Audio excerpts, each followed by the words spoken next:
성탄절입니다. 성탄절이 무슨 날이지요? 주일학교 애들 배웠지요? 성탄절이 무슨 날이에요? 예수님 태어나신 날. 너무나 잘 돼. 예수님께서 태어나신 날, 쉽게 예수님의 생일이란 말이죠. 그죠? 그래서 예수님의 생일을 우리가 기뻐하고 즐거워하는 날인데 성탄절인데, 근데 예수님께서 오신 날이 예수님의 생일인데 예수님이 오신 날이 기쁘고 즐겁습니까? 예수님 오신 날이 기쁘고 즐거워요. 그래서 우리가 이제 기쁜 마음으로 하나님을 찬양하고 예배하는데, 그러니까 주님께서 오신 날이 왜 기쁘고 즐거운 거예요? 우리가 생일을 맞아도 생일 맞은 사람 기쁘고 즐겁지요? 생일 혹시 오늘 생일이신 분 계신가요? 안 계시죠? 저희 교수님들 가운데는 없는 것 같은데 케이크를 2개 드리려고 했는데, 하나는 예수님 거, 하나는 생일. 잠깐. 혹시 이번 주에 생일이신 분은 있어서 안 돼. 이번 주에는 있어서 케이크 남으면 하나 더 주세요. 남을 건데. 왜 기쁘죠? 생일 맞은 사람들은 내가 생일이에요, 오늘. 근데 기뻐. 왜 기쁘죠? 선물 받으니까. 그렇지. 선물을 받으니까 기뻐. 그죠? 내가 생일이면, 저도 제가 생일 때 되면 이렇게, 알게 모르게 이렇게 관심 가져주시고, 선물 주시고, 막 그래서, 기뻐요. 근데 그 다음 생일 지나고 나면, 슬퍼져. 선물이 없잖아. 예수님의 생일이, 어떻게 보면 기쁘고 즐거운 날 맞아요. 그럼 예수님께서 생일이니까 우리 선물을 누구한테 줘야 돼요? 그렇지, 예수님한테 줘야지요. 예수님께 선물 뭐 했어요? 예수님께 선물 뭐 했어요? 헌금했어요? 헌금했어요. 맞네. 주일학교 애들이 너무나 똑똑해. 선생님이 누구야? 너무 잘 가르치는 거야. 헌금했어요. 맞지? 헌금. 선물 맞지?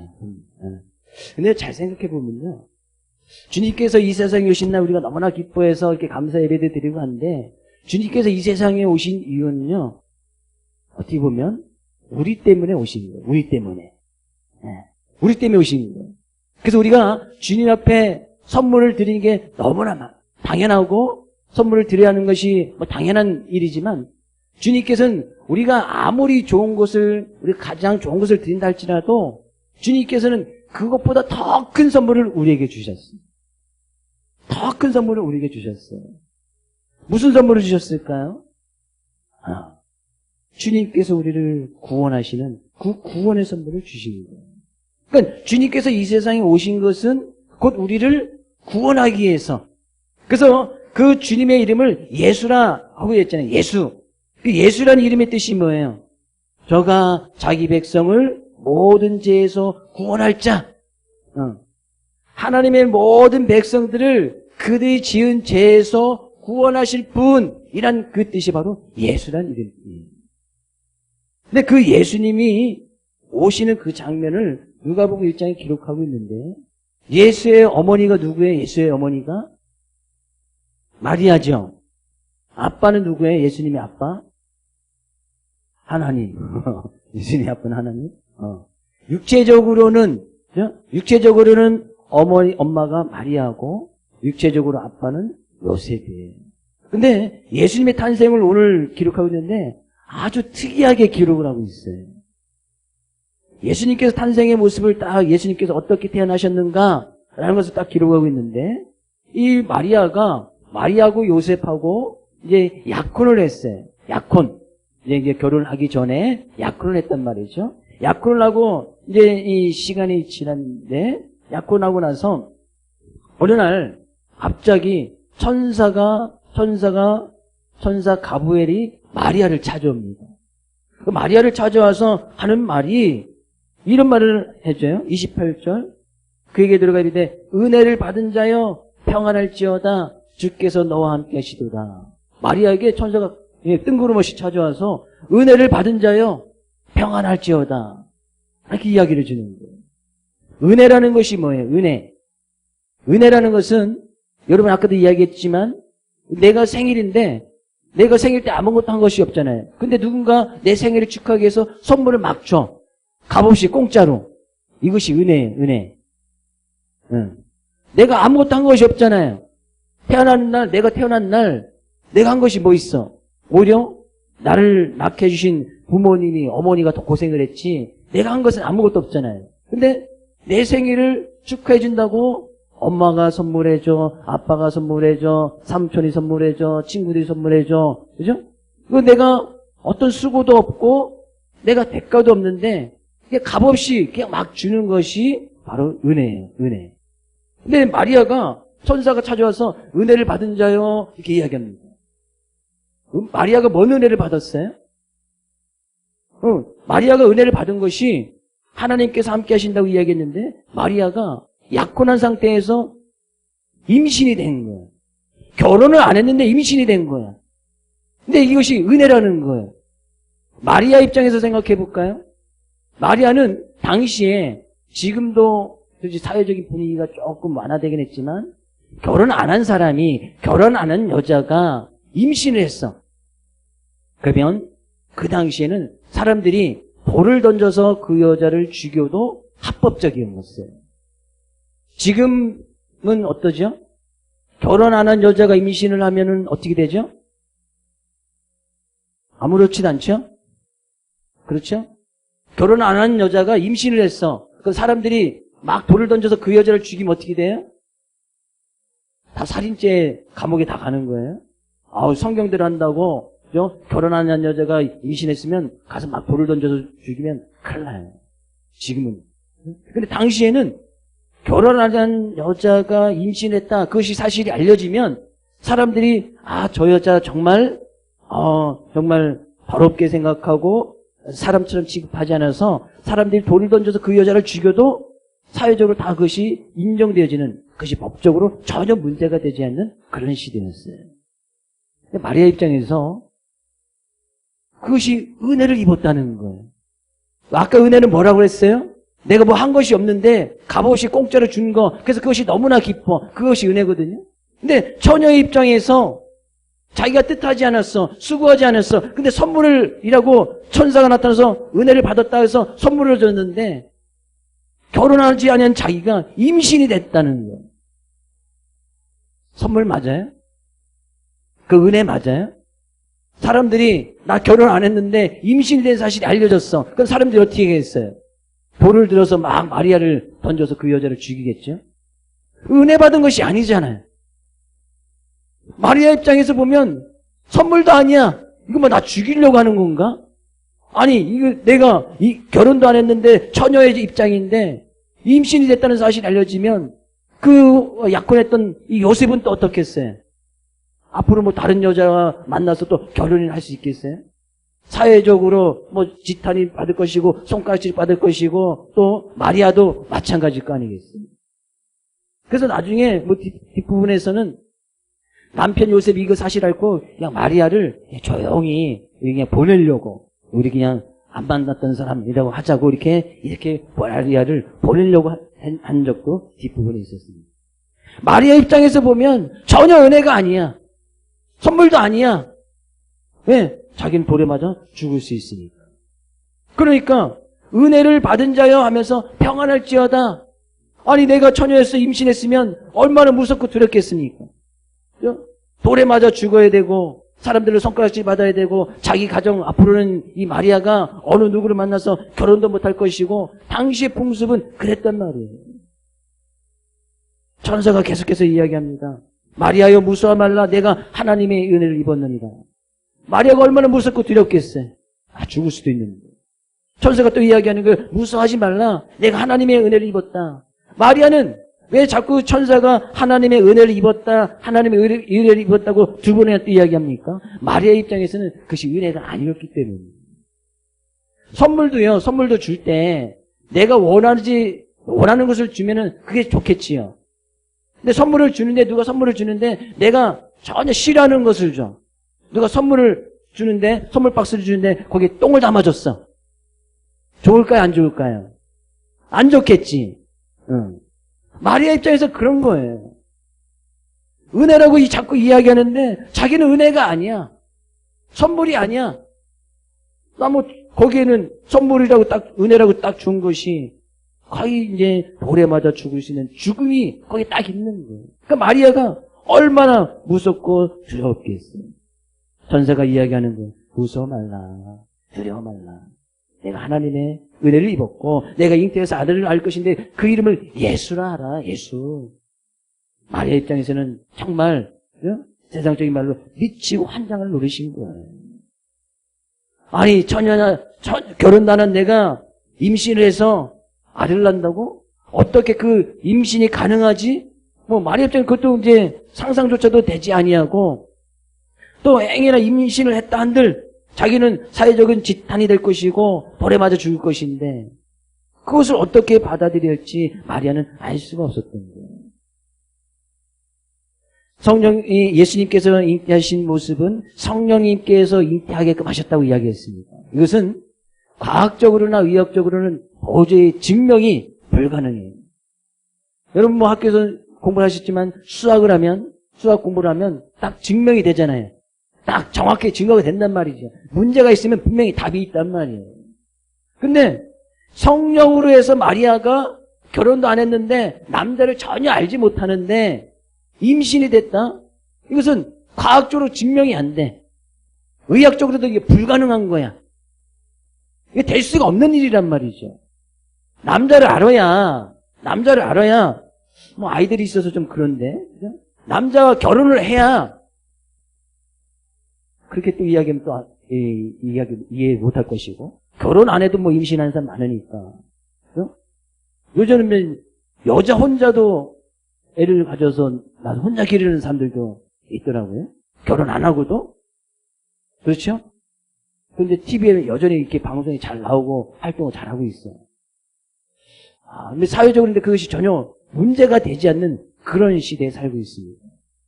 자기가 그만큼 성적으로 이제 많이 문란해졌고, 혼탁해졌고, 그것이 제약된 모습에도 불구하고 죄인지 전혀 모르는 그런 시대에 살고 있단 말이에요. 우리는 그런 거에 대해서 너무 열광하거나 당연시 받아들여서는 안 됩니다. 성경은 분명히 하나님께서 남자, 여자, 그 외에는 없어요. 남자가 있고 여자가 있지 중성 없습니다. 이렇게 막 바꿔도 안 돼요. 바꾸면 돼요, 안 돼요? 안 되죠. 근데 바꿔도 되는 시대가 되어버렸어요. 그런 사람들이 막 TV에 나오고 물론 대중매체에 나와서 활동하고 하는데도 전혀 뭐라고 하지 않습니다. 예전에는 우리가 20, 30년 전만 해도 그런 사람들 TV에 절대 못 나왔습니다. 그렇죠?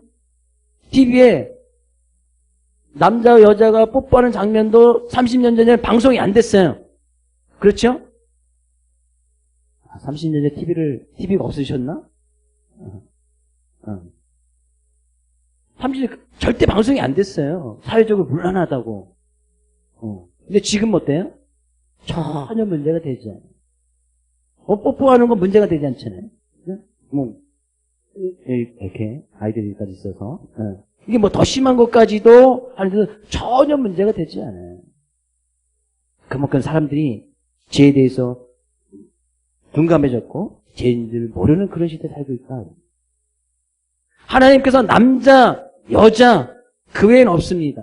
지금은 성이 얼마나 많은지 몰라요. 그 중성도 있고 막 바꾸고 중간에 가다가 내가 남자가 됐다. 기분 좋으면 나 여자 할 거야. 또 기분 나쁘면 또 남자 할 거야. 이렇게 해서 막 중학교 때는 남자가 됐다. 고등학교 때는 여자가 됐다. 뭐 대학교 가면은 막 나 중성이 됐다. 막 이렇게 해도 인정해주는 그런 나라들이 있습니다. 희한하죠? 성을 자기가 결정하는 거예요. 자기가. 근데 이 마리아 입장에서 남자를 전혀 알지 못하는데 하나님께서 남자와 여자가 만나서 결혼해서 자녀를 낳는 그런 축복연을 주셨는데 전혀 알지 못하는 가운데서 성령으로 잉태됐다는 것이 이해가 되지 않아요. 우리도 이해가 되지 않아요. 증명할 수가 없어요. 의학적으로 과학적으로 설명이 안 되니까. 근데 성경은 왜 예수님께서 그런 방법으로 예수님을 이 세상에 보내주셨는가?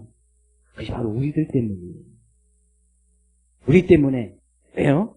사람들은 태어나면서부터 다 죄인입니다. 다 죄인이에요. 여기 있는 사람 모두가 다 죄인이었어. 나는 태어날 때 죄인이 아니었다. 미안하지만 우리 교회에서 제일 어린애가 지금 쟤잖아요. 쟤 이서. 쟤도 죄인이에요.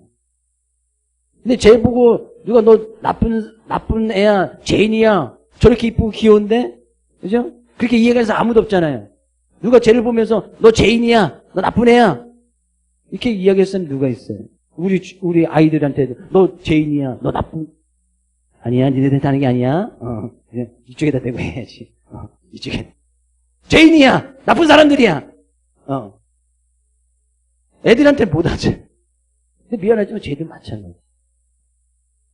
다 죄인이, 다 나쁜 사람.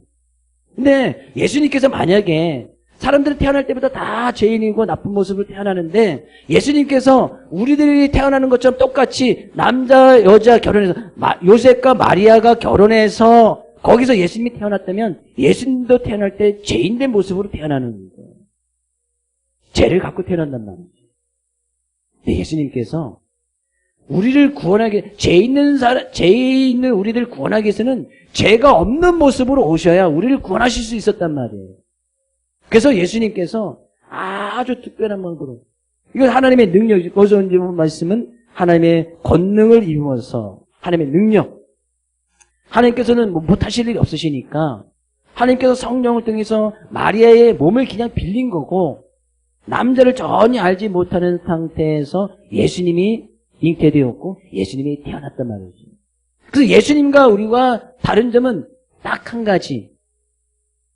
예수님은 죄가 없으신 분이다. 예수님도 피곤해서 잠을 주무셨죠? 배고파서 밥을 먹었지요? 때로는 기도하다가 주무시기도 했겠지요? 피곤하니까. 그럴 때도 있었고, 잠도 주무시고, 먹을 거 먹어야 되고, 다 우리의 육체적인 모습이 있었기 때문에 똑같이 행하셨어요. 근데 단 하나를 하는 점이 바로 예수님께서는 죄가 없으셨다는 거예요. 그래서 죄가 없으신 그분이 우리의 죄를 대신해서 십자가를 지시고 또 벌하심으로 말미암아 그 모든 죄를 예수님께서 담당하셨기 때문에 우리가 구원받을 수 있는 놀라운 자리에 들어갈 수 있었다 그런 얘기예요. 천사가 마리아에게 그렇게 이야기하는 사이에 마리아가 깨달은 거예요. 예수님께서 하나님의 아들, 그분은 하나님의 아들이시고 하나님의 능력으로 말미암아 내가 나의 몸을 통해서 임신하였던 그 모습이 이루어질 것을 마리아가 천사와 이야기한 동에 그것이 깨달아지고 알아지게 되는 거예요. 그래서 마리아가 이야기합니다. 마지막 절 38절 마리아가 이르되 주의 요정이오니 말씀대로 내게 이루어지리다 하며 천사가 떠나갑니다. 주님께서는 못하실 것이 없으니까 주님께서 말씀하신다면 그 말씀대로 분명히 이루어질 것을 자기가 믿습니다. 이런 믿음의 고백을 드렸어요. 그래서 결국에 이 마리아는 은혜를 입은 여인, 정말 예수님의 육체적인 어머니로서 예수님을 이 세상에 낳게끔 하신 그런 아주 성경 가운데서도 아주 가장 귀중하고 소중한 일을 했던 사람이 바로 이 마리아였다.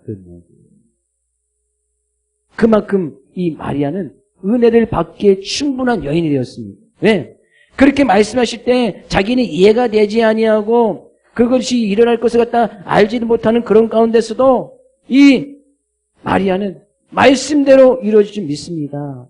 하나님께서 말씀하시면 그 말씀대로 이루어질 줄 믿습니다고 그 말씀을 그대로 믿은 거예요. 이것이 마리아가 가지고 있었던 믿음이었다. 하나님께서 이 세상 천지를 창조하신 것을 믿습니까? 믿어지십니까? 이게 안 믿어지면 뒤에 모든 성경을 다 믿을 수가 없어요. 하나님의 창조가 믿어지지 않는데 예수님의 성령의 잉태가 믿어진다고요? 믿을 수가 없는 거예요. 예수님의 성령의 잉태는 믿어지는데 하나님의 창조는 안 믿어진다고요? 이 믿을 수가 없어요. 우리 성경을 보면 창세기 1장부터 딱 막히는 거예요. 그 하나님을 믿는 믿음이라는 것은 하나님께서 말씀하신 그대로 이루어짐을 믿는 것이 바로 믿음이에요.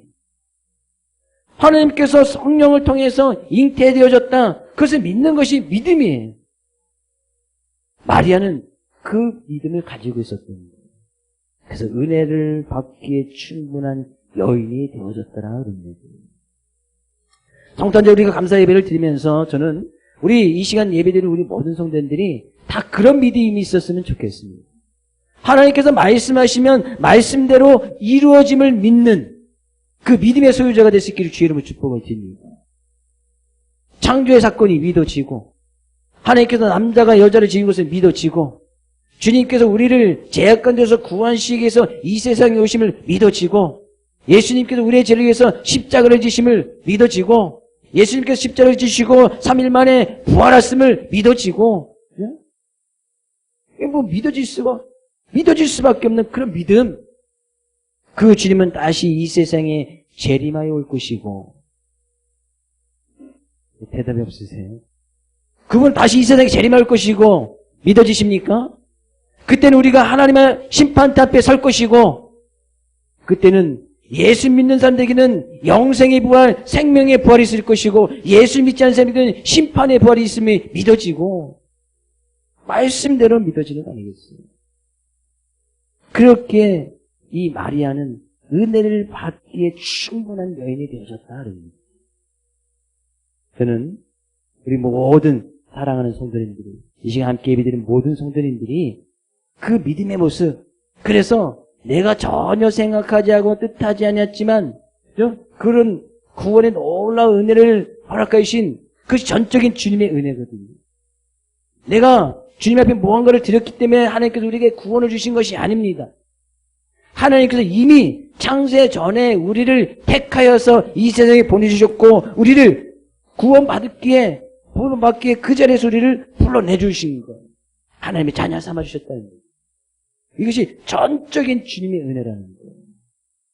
우리가 주님 앞에 뭔가 잘했기 때문에 아까 이들처럼 선물, 헌금 이야기했는데 헌금을 많이 드렸기 때문에 우리를 구원해주신 것이 아니에요. 그 이전에 벌써 하나님께서 우리를 택하시고 부르셔서 하나님의 자녀 삼으시고 우리를 영원롭게 해주셨다는 거예요. 그분이 이 세상에 오신 날이 바로 성탄절입니다.